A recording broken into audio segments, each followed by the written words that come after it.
El individuo en el tránsito. La conducción de un vehículo implica grandes exigencias. ¿Por qué ocurren los accidentes? Es sabido que la capacidad del ser humano tiene un límite. Sin embargo, suele olvidarse cuando una persona se sienta al volante o monta una motocicleta. Por ello es importante que usted, que se inicia como conductor, esté consciente de cómo actúan las personas. Los conocimientos que aquí se entregan pueden ser decisivos para su vida y la de los demás. ¿Sabía usted, por ejemplo, que estadísticas internacionales señalan que los conductores principiantes sufren accidentes de tránsito, en los que no se ven involucrados otros vehículos, con una frecuencia 10 veces mayor que los conductores con más experiencia?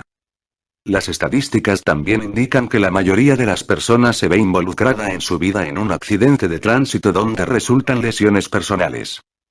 Imagine que un conductor va por una carretera y desea adelantar a otro vehículo. ¿Puede hacerlo? Para responder a esa pregunta, el cerebro del conductor tendrá que juzgar la longitud de la distancia de adelantamiento y si el espacio disponible para ello es suficiente. Las percepciones visuales tienen que dar origen a decisiones seguras. El tránsito presupone y exige que se pueda confiar en los demás usuarios de las vías. También obliga a pensar que puede ser responsable de las lesiones o muerte de otras personas, y que usted mismo puede resultar víctima de los errores o de la irresponsabilidad de otros. Para ayudar a la persona conductora a desenvolverse en el tránsito existen reglas. Conducir un vehículo puede compararse a algo así como estar permanentemente solucionando problemas. En efecto, usted es quien descubre y calcula lo que ha de hacer, y usted mismo lleva sus planes a la práctica. Además, dichos planes deben concordar con los de los demás usuarios de las vías. Sin embargo, las reglas no pueden ofrecer siempre claridad para saber cómo se resuelven determinadas situaciones. Lo decisivo en muchos casos es el sentido común, el buen juicio y la responsabilidad de usted y de los demás. La responsabilidad con que usted asume su papel de conductor contribuye a formar toda la cultura de tránsito.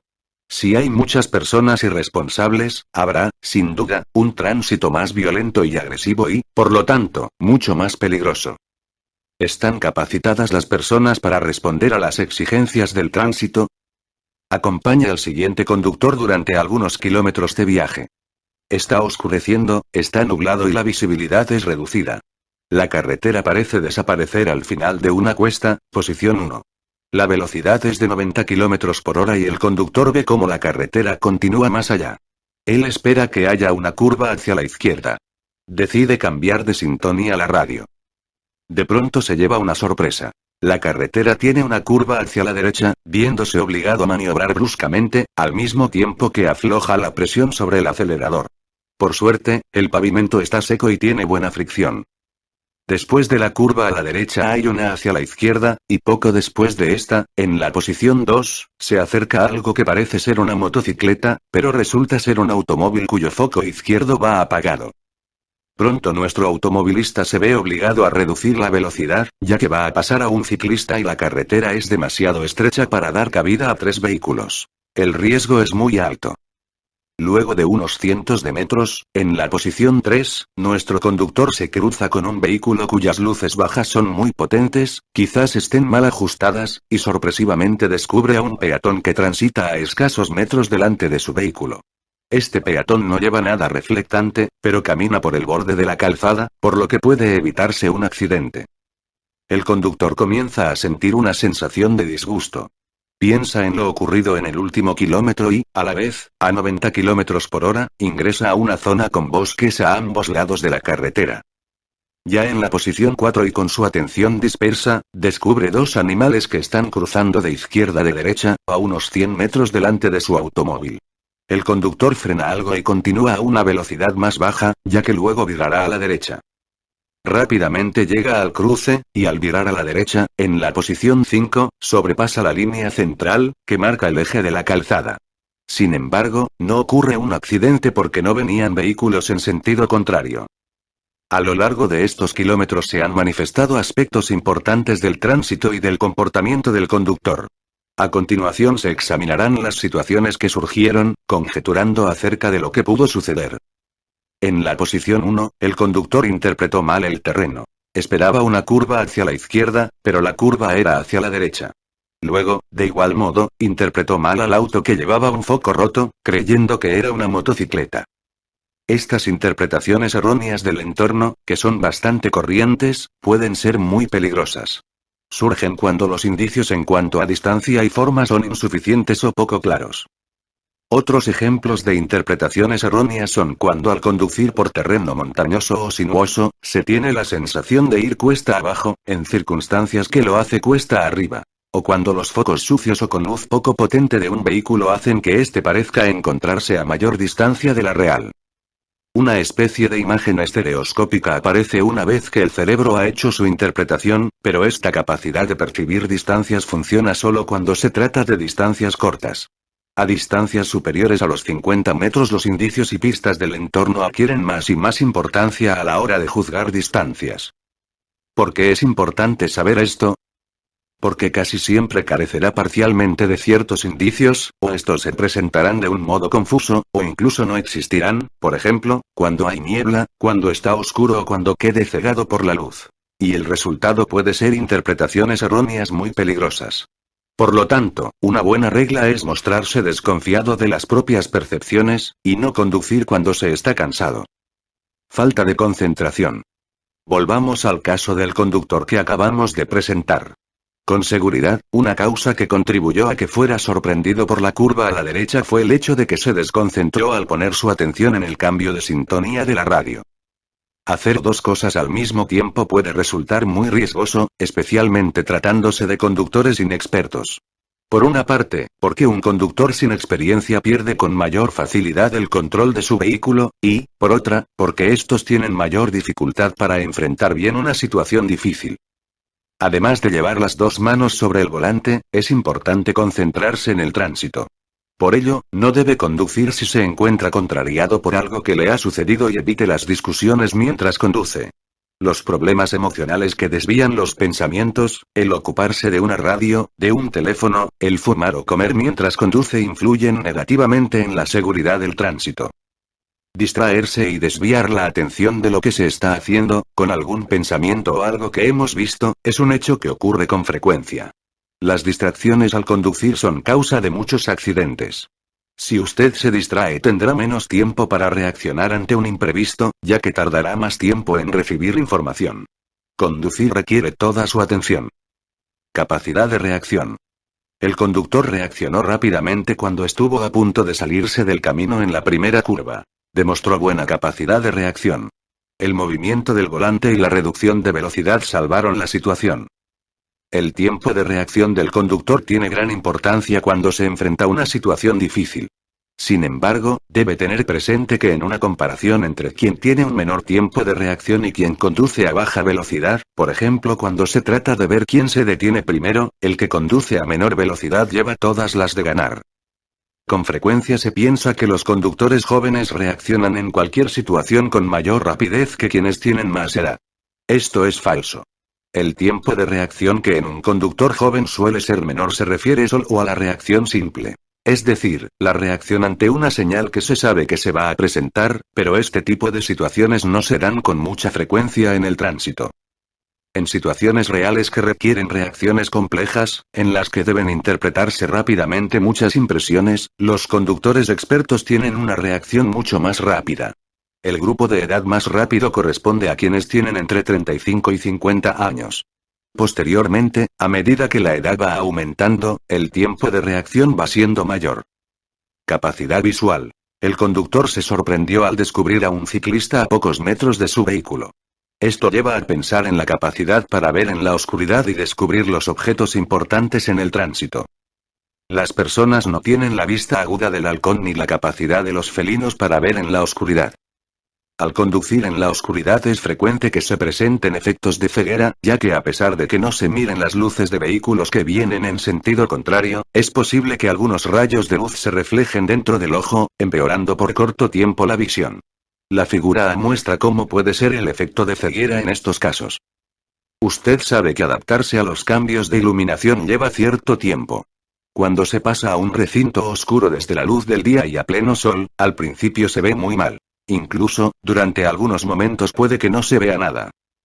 La ceguera real temporal que se produce al mirar directamente a los focos de un vehículo, tiene un efecto mucho más grande y prolongado, y puede ocasionar serios riesgos de accidente. Otras ocasiones de ceguera pueden darse, por ejemplo, cuando tras conducir en un túnel se sale a la luz del sol, o cuando al atardecer el sol da directamente a los ojos. El conductor descubrió al peatón a unos pocos metros de distancia. Quizás ello se debió a que las luces del vehículo que venía en sentido contrario estaban mal ajustadas. Pero la verdad es que la distancia de visibilidad en un cruce de vehículos que van con luces bajas no supera los 15 o 20 metros. Cuando no hay tal cruce es posible ver las demarcaciones de la calzada hasta unos 70 metros. Cuando se produce un efecto de ceguera temporal, la distancia de visibilidad es de 0 metro. De lo anterior se desprende que descubrir personas o animales en la vía puede resultar muy difícil en ciertas circunstancias. Por lo tanto, usted debe contar siempre con la posibilidad de encontrarles y estar bien preparado para ello. Conviene saber que un abrigo oscuro refleja solo el 5% de la luz, la ropa blanca un 80%, y los materiales reflectantes entre un 90 y 98%. Percepción selectiva. Hasta ahora se han visto las limitaciones del ojo para ver en la oscuridad, dado que el conductor tardó en descubrir al peatón que caminaba delante. Pero también hay otras causas que limitan la visión. En efecto, no siempre se ve oportunamente lo que es más importante. Las personas funcionan de tal manera que descubren lo que están dispuestas a ver, esto es, lo que esperan encontrar. Dicho de otro modo, lo que no se espera ver no se descubrirá o tardará mucho más tiempo en hacerlo. Con seguridad, el conductor no tenía ni el más mínimo presentimiento de que pudieran aparecer animales en la carretera, razón por la que tampoco estaba preparado para ello. También influyó el hecho de que tuviera prisa, ya que cuando estamos apurados tratamos de prescindir de todo aquello que estorba la conducción. La necesidad de llegar pronto a la meta tiene como efecto que todo lo que no viene al caso no tenga cabida en la conciencia. En ese caso domina una especie de mecanismo de represión. El estar consciente y la consideración de la aparición de riesgos debieran llevar a una reducción de la velocidad, pero ello quizás supone una contrariedad para un conductor que tiene prisa. Lo dicho hasta ahora puede resumirse de la siguiente manera.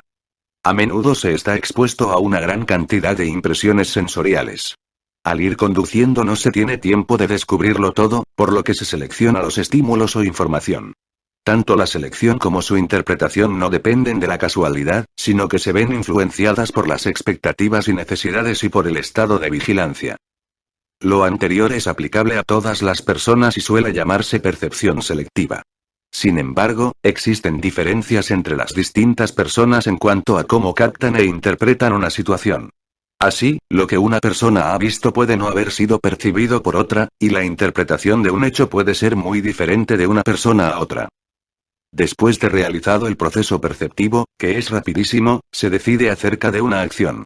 Esta acción, en combinación con la de los demás usuarios y con la carretera, conduce a un resultado, el que proporciona experiencia y nuevos conocimientos. A causa de la percepción selectiva se corre el riesgo de pasar por alto circunstancias importantes en el tránsito. Localización. Recuerde nuevamente que el conductor fracasó bastante en el descubrimiento de objetos importantes. En parte, ello se debió a las limitaciones del ojo para ver en la oscuridad, así como también al fenómeno de la percepción selectiva que se acaba de mencionar.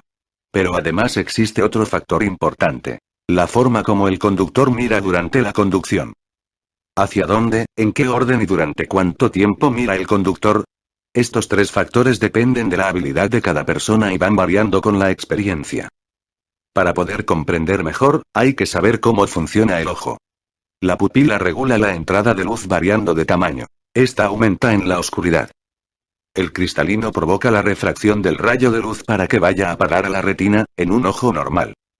La capacidad de refracción del cristalino puede modificarse con los músculos y fibras que se contraen y relajan. La retina cubre gran parte del extremo posterior del ojo y contiene células que transforman los rayos de luz en señales eléctricas, que a través del nervio óptico son transmitidas al cerebro, donde se percibe la imagen. En el punto en que el nervio óptico entra en el ojo se encuentra la llamada mancha o mácula ciega. En esta no hay células visuales, por lo que el reflejo de un objeto en él no puede ser percibido. La mácula lútea es el único lugar de la retina en que se puede ver con nitidez, visión directa. Un hecho importante a destacar es que de todo lo que se percibe, solo un 1 a 2% se ve con nitidez. En las partes externas de la visión periférica, la agudeza o nitidez visual es menos del 0,1%, incluso en personas con visión normal. Si se quiere ilustrar esto con la ayuda del dibujo anterior, el círculo corresponde a la zona en que se tiene la mejor agudeza visual. Con esto presente, será más fácil comprender la importancia que adquiere en el tránsito el localizar correctamente la mirada. Pero lo principal es el efecto de compenetración entre la visión directa y la visión periférica. Se descubren las cosas con la visión periférica y se reconocen con la visión directa. Por ejemplo, si descubre algo en el ángulo derecho del ojo, mueve la cabeza y los ojos y lo reconoce. Aunque no se vea con gran nitidez con la visión periférica, es fundamental que se vea algo. Normalmente se tiene un campo visual de algo más de 180 grados. Una significativa reducción de este puede ocasionar serias dificultades en la capacidad de orientación. Los conductores con experiencia aprovechan su visión periférica más que quienes son inexpertos, a la vez que tienen una técnica de localización más sistemática. En cambio, los conductores inexpertos casi siempre ven lo que se encuentra cerca del vehículo y concentran su mirada en objetos fijos. Una reducción de la visión, del tipo que sea, puede influir significativamente en la capacidad de quien conduce. Un campo visual satisfactorio y una visión tal que permita percibir nítidamente objetos a diferentes distancias durante el día y la noche, son imprescindibles para poder resolver las situaciones más complicadas del tránsito. Preste atención y tome medidas ante cualquier tipo de alteración de la vista que pudiera sufrir. Procesamiento limitado de información. Si vuelve por última vez al caso del conductor. En el cruce, él traspasó el eje de calzada. Es probable que ello se debiera a que subestimó la velocidad que llevaba. Entre otras causas, tal subestimación se produce al acostumbrarse a cierta velocidad y ya no recibir las impresiones sensoriales necesarias para darse cuenta de la velocidad a que se va. Los automóviles modernos tienen una marcha bastante silenciosa y sin vibraciones, lo que facilita el no advertir la velocidad a la cual se marcha. Asimismo, la conducción monótona por una carretera recta y en buen estado tampoco presenta variaciones en lo que a las impresiones de la vista se refiere. Subestimar la velocidad puede ser muy riesgoso, sobre todo porque puede equivocarse al juzgar la distancia de frenado. Las limitaciones de la capacidad del cerebro para procesar la información no solo se reflejan en una estimación errónea de la velocidad que se puede llevar, sino también cuando se trata de captar información o cuando se juzga a la distancia entre otros vehículos. Como ejemplo se puede mencionar el fenómeno denominado visión de túnel, en que el campo visual se encoge a medida que aumenta la velocidad. Cuanto mayor es su velocidad, tanto más lejos fija usted su mirada, con lo que ve solo una parte de su campo visual y no puede descubrir lo que hay a los lados de la carretera. La visión de túnel se presenta también cuando el conductor se encuentra en estado de estrés. Investigaciones realizadas señalan que es muy difícil calcular la velocidad de los vehículos que vienen en sentido contrario y que, normalmente, el juicio del lugar en el que va a tener el cruce con el otro vehículo resulta ser una estimación del punto medio de la distancia entre usted y el otro con que va a cruzarse. Es decir, el cerebro presupone que ambos circulan exactamente a la misma velocidad, lo que rara vez coincide con la realidad. Si usted conduce a 90 km por hora y va a cruzarse con un vehículo que lo hace a 100 km por hora, el punto de cruce real, PR, se hallará más cerca que el estimado, P. La magnitud del error, esto es la diferencia en metros entre PR y PE, aumentará mientras mayor sea la diferencia de velocidad entre usted y el vehículo con que va a cruzarse. Si el cerebro fuera capaz de realizar este tipo de cálculos, muchos accidentes de tránsito no se producirían. La conducción segura requiere equilibrio emocional. Madurez. ¿Por qué es necesario haber cumplido 18 años, o excepcionalmente 17, para poder optar a una licencia de conducir? La respuesta obvia a esta pregunta, es porque la sociedad espera que a esa edad el individuo haya alcanzado el grado de madurez requerido para ser un conductor responsable y seguro. Lamentablemente, la realidad es distinta. Es sabido que los conductores jóvenes se ven involucrados con mayor frecuencia en accidentes de tránsito que los conductores de más edad y más experiencia. ¿Cómo se explica esto? La población joven tiene particularidades propias de la etapa vital en que se encuentra, que influyen en una mayor vulnerabilidad a sufrir accidentes de tránsito. Entre algunas de estas características se destacan: Excesiva necesidad de autoafirmación, lo que los hace más competitivos y dispuestos a no obedecer las normas del tránsito. Capacidad de conducción sobrevalorada, por lo que no consideran necesario utilizar medidas de seguridad como ponerse el cinturón o usar casco. Comportamiento exhibicionista en grupo, lo que los lleva a realizar maniobras de riesgo cuando van acompañados. Asumir mucho riesgo al conducir, lo que se puede relacionar con las competencias con otros vehículos. Influencia de la publicidad, especialmente por aquella que incita al riesgo. Los jóvenes son propensos a asumir riesgos durante la conducción debido a la baja percepción del mismo. Existen 5 factores que influyen en la evaluación y aceptación del peligro, y que podrían explicar el comportamiento de los jóvenes que tienen mayor tendencia a sufrir accidentes de tránsito. Actitud frente al tránsito. No perciben la conducción como algo que puede llegar a ser peligroso, difícilmente adoptarán comportamientos prudentes al conducir. Atribuciones sobre el comportamiento. Muchos creen que conducen mejor que los demás, por lo que le atribuyen los errores a otras personas. Experiencia en la conducción. Muchos no tienen demasiada experiencia en la conducción, lo que hace que no perciban bien los riesgos. Nivel de control. Confían mucho en su capacidad de controlar el vehículo en situaciones peligrosas, por lo que asumen más riesgos. Baja percepción del riesgo. Muchos no ven como peligrosas situaciones de riesgo, por ejemplo, conducir tras haber ingerido alcohol, por lo que su comportamiento será más arriesgado. Los jóvenes con licencia reciente, por su limitada experiencia como conductores, interpretan y comprenden equivocadamente situaciones de tránsito. Los conductores jóvenes sobreestiman sus capacidades o habilidades para conducir más que los adultos. Muchos conductores jóvenes muestran deficiencias en su madurez personal. Ser un buen conductor exige muchos conocimientos y destrezas. Hay que ser capaz de registrar a tiempo muchas impresiones sensoriales. El cerebro debe poder interpretar dichas impresiones y adoptar una decisión rápida. Hay que colocarse en la situación de otros usuarios de la vía, hay que ser capaz de actuar con determinación y en forma correcta, y algo muy importante, hay que ser previsor. En realidad, apenas se puede comprender la cantidad de procesos que el cerebro tiene que efectuar, y se piensa que todo funcionará automáticamente cuando al ir conduciendo se presenten situaciones complicadas. Sin embargo, basta, por ejemplo, que la velocidad se exceda solo un poco para que el límite de la capacidad se vea superado en un abrir y cerrar de ojos, y el conductor cometa un error. Los conductores jóvenes no siempre han aprendido dónde está dicho límite, lo que les hace cometer más errores que los conductores expertos. Además, las personas jóvenes tienen mayor dificultad para corregir sus errores sobre la marcha. Sin lugar a dudas, un deportista hábil ha tenido miles de horas de entrenamiento. Esto nos permite concluir que usted necesitará decenas de miles de kilómetros al volante para poder ser considerado un conductor con relativa experiencia. La adaptación a la realidad.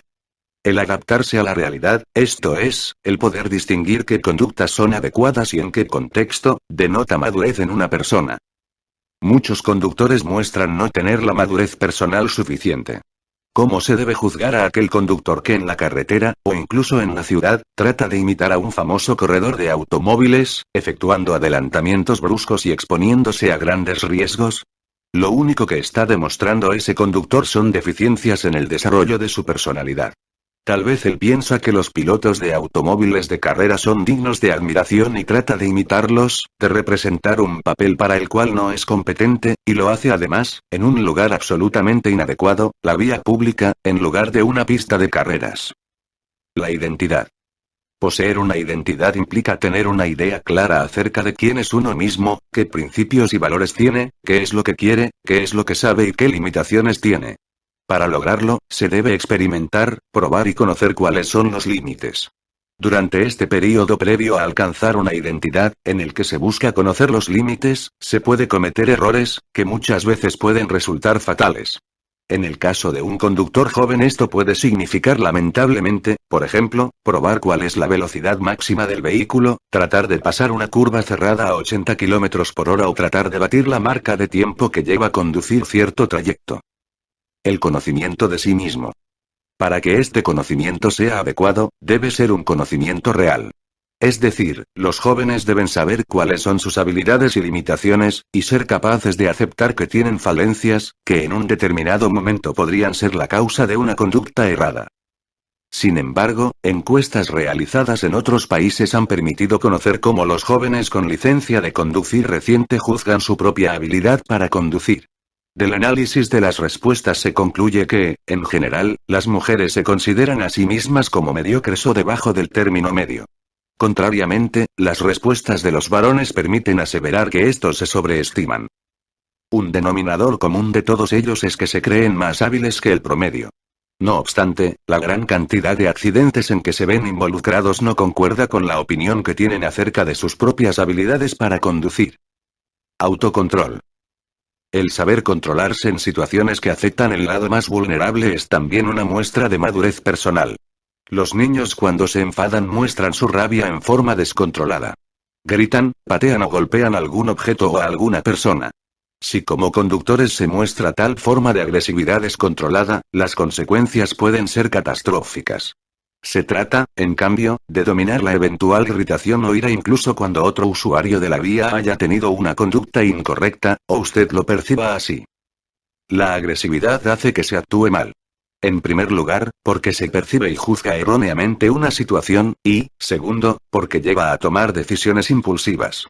Además, cuando una persona muestra una conducta agresiva solo genera nuevos conflictos. Es preferible que usted, como conductor, considere que la conducta errónea de otros conductores o peatones es producto de ignorancia y que no es intencionada. Otra cualidad que debe tener un buen conductor, es la capacidad de mantener la atención y concentración durante largo tiempo. El ir soñando despierto es un ejemplo de conducta negativa, que hace que disminuya la atención. Responsabilidad. La madurez tiene una relación directa con una actitud responsable. Una persona madura no puede ser una persona irresponsable. Se vive en una sociedad en la que se tienen muchos derechos, pero también muchas obligaciones. Para que la sociedad funcione adecuadamente, las personas deben mostrar responsabilidad y respeto hacia los demás. ¿Cómo sería el tránsito si todos condujeran siguiendo sus propias reglas y sin tener consideración hacia los demás? La evolución de los accidentes de tránsito dependerá en gran medida de que usted, como conductor, muestre consideración hacia los demás, siguiendo las normas del tránsito y afrontando las consecuencias de sus acciones. El desarrollo de la moral. Durante la infancia todas las personas muestran egocentrismo, pero poco a poco tales expresiones van disminuyendo y gradualmente se comprende que para una convivencia en armonía tienen que existir reglas. Con el tiempo, se puede alcanzar un nivel todavía más alto, un nivel que está representado por el servicio y comprensión hacia los demás, y por la generosidad y tolerancia. Uno se ha dado cuenta de las limitaciones de las personas y, por lo tanto, siente una mayor humildad.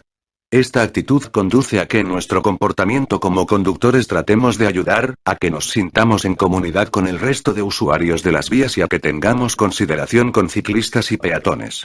Sea amable. No basta con conocer las normas. Lo importante es el espíritu de ellas.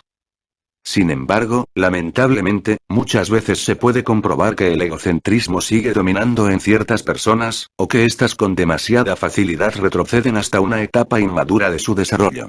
Aquella en la que jugando en la arena, y sin pensarlo dos veces, arrebatábamos el balde y la pala al amiguito. Las deficiencias en la madurez personal dejan sus huellas en las estadísticas de los accidentes de tránsito, no solo en la cantidad de estos, sino que también en su gravedad.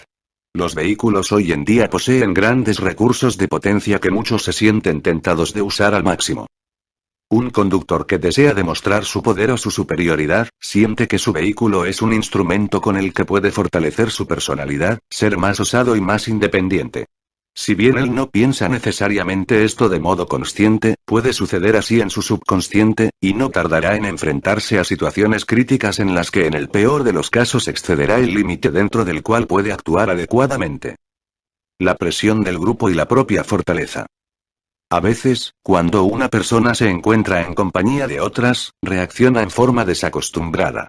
Hace cosas que quizás no haría estando sola. De alguna manera, la presencia y las opiniones de otras personas significan mucho. Así, ser el conductor cuando se va en el auto con amistades, puede requerir exigencias más altas que cuando se conduce sin compañía. Como conductor debe estar atento a sus propias reacciones. ¿Influye la presencia de sus amistades en su forma de conducir? ¿Desea impresionarles? ¿Siente inseguridad y tiene miedo de cometer algún error que provoque críticas y bromas? La influencia del grupo puede ser altamente negativa y contribuir a que el conductor efectúe acciones imprevistas. Suele hablarse de la presión del grupo, para aludir al proceso de influencia social de este hacia las personas, que lo lleva a actuar siguiendo los deseos del grupo. Esto no necesariamente es siempre negativo. También la presión del grupo puede tener un efecto positivo si priman en él valores y principios de seguridad y de responsabilidad para con los demás usuarios de las vías. Algunas personas se someten con mayor facilidad que otras a la presión del grupo. Estas se sienten por lo general muy inseguras de sí mismas y tienen temor a quedar en ridículo, por eso optan por seguir la pauta que marca el grupo.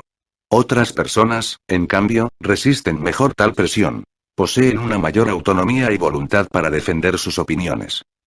Si sus acompañantes o el grupo han ingerido alcohol, es probable que más de alguien exprese sus ideas en forma alborotada, agresiva y más primitiva. ¿Será usted capaz de negarse a las exigencias del grupo de conducir a mayor velocidad, acelerar violentamente y efectuar maniobras riesgosas?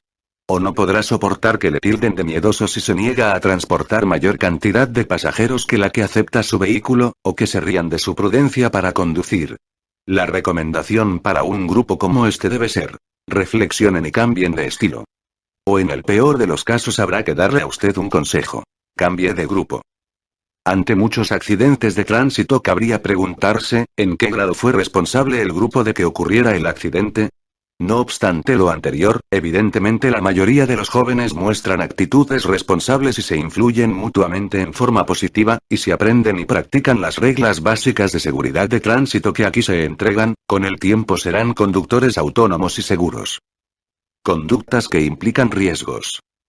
Investigaciones han concluido que existen conductas o variables, como las que se describen a continuación, que facilitan que se produzcan accidentes de tránsito o situaciones conflictivas. La impulsividad. La impulsividad, que significa que se actúe sin pensar, no previendo las consecuencias, es casi siempre negativa.